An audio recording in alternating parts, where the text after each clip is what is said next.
එකමත් එක කාලෙක මෑන්ගිටා සහ ලැරීනා කියලා සහෝදරියන් දෙන්නේ පුංචි ගෙදරක ජීවත් වුණා. මෑන්ගිටා කියන්නේ ගොඩක් කඩිසර හැම වැඩක්ම වගේ දන්න ගැහණු ළමයෙක්. එයාට විවේකයක් තියෙන හැම වෙලාවෙම මෑන්ගිටා එයාගේ තාත්තගේ පළතුරු සාප්පුවේ වැඩවලටත් උදව් කළා. ඒත් ලැරීනා නම් කළේ හැම වෙලාවෙම විනෝද වෙන එක තමයි.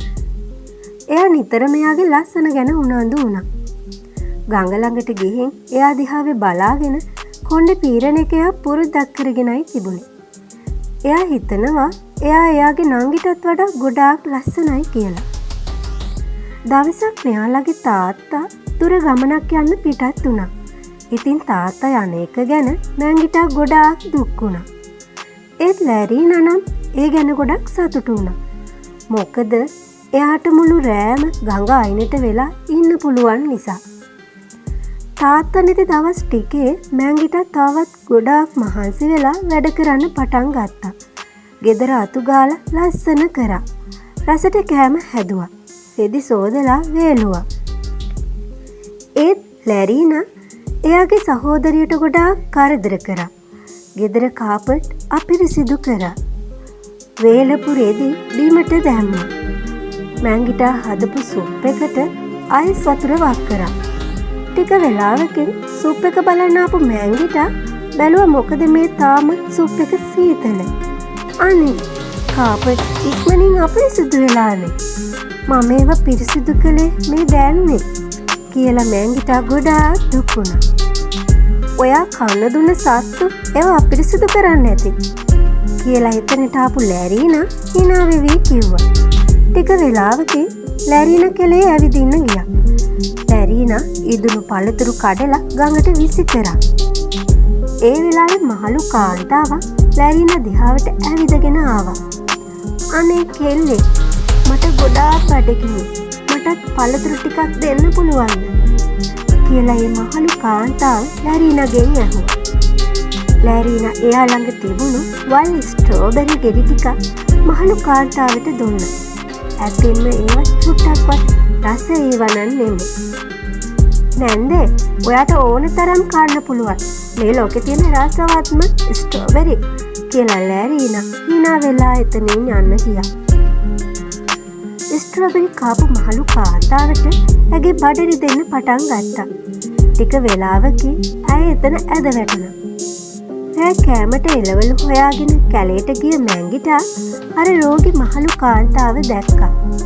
ඇය ඉක්මනින් මහලු කාන්තාව අල්ලගෙන නැගිටවලා ඇගේ ගෙදරට රැගෙන ගියා. මේ කාන්තාව අපේ ගෙදර මොනවද කරන්නේ? එයා ළඟ හරිම ගඳයි කියලා ලැරීනා මහා හයියෙන් බෙරිහන් දුන්නා. එහෙම කියන්න එපා ලැරීනා. ඇය අසනීපෙන් ඉන්නේ. අපි අයව සුව කරගමු කියලා මෑන්ගිටා මහලු කාන්තාවට රසවත් සුප් එකක් හැදුවා. ඖෂධීය තේ එකකුත් පිළියෙල කළා. නපුරු ලැරීනා ඒ සුප් එක එළියට විසි කරලා තේකට කුණු එකතු කරා. නංගී ඔයා මේ තේකට කුණු දැම්මද? දැන්ම කියන්න. මෑන්ගිටා ලැරීනාගෙන් ඇහුවා. නෑ මම ඒකට දැම්මේ නෑ. මෑ ඒක කළේ කියලා ඇය මහලු කාන්තාව දෙසට අත දිගු කළා. දින කිහිපයකින් මහලු කාන්තාව සුවය ලැබුවා. ඔබ කරුණාවන්ත කෙල්ලෙක්. මෑන්ගිටා ඔයා කවදා හරි අසනීප වුණොත් මේ බ්ලූබෙරි දිනපතා කන්න. ඔබ ඉක්මනින් සුව වේවි කියලා මහලු කාන්තාව පිටත් වුණා.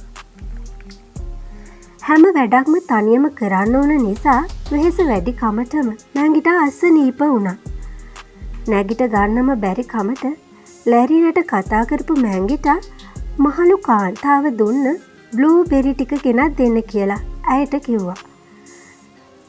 මෑන්ගිටාට හොරෙන් බ්ලූබෙරි ටික ඔක්කොම කාපු ලැරීනා හිස් භාජනය මෑන්ගිටා ළඟට අරගෙන ගියා. මෙතන කිසිම දෙයක් නෑ. සමහර විට ඔයා කන්න දීපු කුරුල්ලෝ ඒ ටික කෑවද දන්නේ කියලා ලැරීනා hina වෙලා කිව්වා. මෑන්ගිටා ආපහසුවෙන් නින්දට වැටුණා. ලැරීනා එයාගේ කොණ්ඩේ පීරන පනාවත් අරගෙන ගඟ ළඟට ගියා. ලැරීනාට අර මහලු කාන්තාව ආයිමත් මුණ ගැහුණා. මහලු කාන්තාව ඇගේ සහෝදරිය ගැන ලැරීනගෙන් ඇහුවා. මෑන්ගිටා රැකියාවකට නිවසින් පිට ගියා කියලා ලැරීන කිව්වා. ලැරීන පැවසුවේ මුසාවක් බව දැනගත් මහලු කාන්තාව ලැරීනගේ නිවසට ගියා. මෑන්ගිටා දහඩියෙන් තෙමි හුඟක් අසනීප වී සිටින බව දුටු කාන්තාවට හුඟක් දුක හිතුණා. මෑන්ගිටා ළඟට වෙලා මහලු කාන්තාව හොඳටම ඇඬුවා. ජනෙලෙන් ඒ දෙස බලා සිටි ලැරීනා මහා හයියෙන් hina වුණා.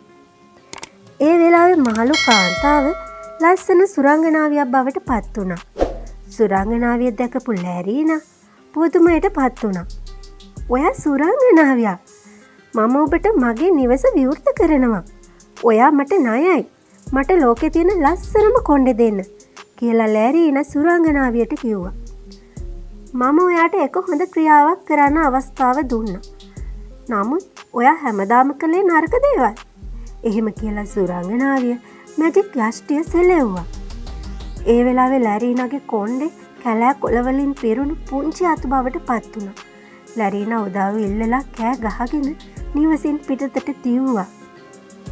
එයා හොඳටම වය වුණා. ගඟ ළඟට ගිහින් ඇය කොණ්ඩේ දිහා බැලුවා. ඔළුව වටේටම මැස්සෝ පීරිලා ඉන්නව ලැරීනා දැක්කා. ටික වෙලාවකින් ලැරීනාගේ කොණ්ඩේ බිමට හිර වුණා. ලැරීනා ගොඩාක් අසරණ වුණා. මේ වෙලාවේ සුරංගනාවි මෑන්ගිටාට බ්ලූබෙරි කවලා අයව සුව කළා. ඇය සැරපු මෑන්ගිටා ළඟ හිටපු සුරංගනාවිය දැකලා පුදුම වුණා. "මට දැන් සනීපයි" කියලා ඇය ස්තුති කළා. ඒ වෙලාවේ සුරංගනාවිය ඇගේ යෂ්ටිය සොලවලා මෑන්ගිටාගේ කුඩා නිවස දිලිසෙන විශාල මාලිගාවක් බවට පත් කළා. "මෑන්ගිටා, ඔබ කරුණාවන්ත ගැහැණු ළමයි. මේ මාලිගාව ඔබට ත්‍යාගයක්" කියලා සුරංගනාවි මෑන්ගිටාට කිව්වා. එයාට මොකද වුනේ? මෑන්ගිටා සුරංගනාවියගෙන් ඇහුවා. "ඔයාගේ නංගි හැමදාම ගඟායනේ එයාගේ කැත රූපේ දිහා බලාගෙන ඉඳීවි" සුරංගනාවිය කිව්වා. "අනේ මම නංගිට ගොඩාක් ආදරෙයි. මට එයා නැතුව ඉන්න බෑ." "අනේ සුරංගනාවිය, අපිට ලස්සන ජීවිතයක් ලබා දෙන්න. මට මාලිගාව ඕනේ නෑ. ඒක තමයි මගේ ප්‍රාර්ථනාව" කියලා මෑන්ගිටා සුරංගනාවියගෙන් ඉල්ලුවා. මෑන්ගිටා ගැන සතුටු වුණ සුරංගනාවිය මාලිගාව නැවතත් පුංචි ගෙදර බවට පත් කළා. ඉන්පසු ඇය ලැරීනා ළඟට ගිහින් ඇය හිටපු ලැරීනා බවටම පත් කළා. ලැරීනා සතුටින් මෑන්ගිටාව වැළඳ ගත්තා. "ඔයා මාව බේරගත්තා මෑන්ගිටා. මං ඔයාට හොඳ සහෝදරියක් වෙනවා. ඔයාට මං ගොඩාක් ආදරෙයි මගේ නංගි" කියලා ලැරීනා මෑන්ගිටාව ආදරෙන් වැළඳ ගත්තා. එදා ඉඳන් ලැරීනා මෑන්ගිටාට හැම වැඩකටම උදව් වෙලා ලස්සනට සතුටින් ජීවත් වුණා.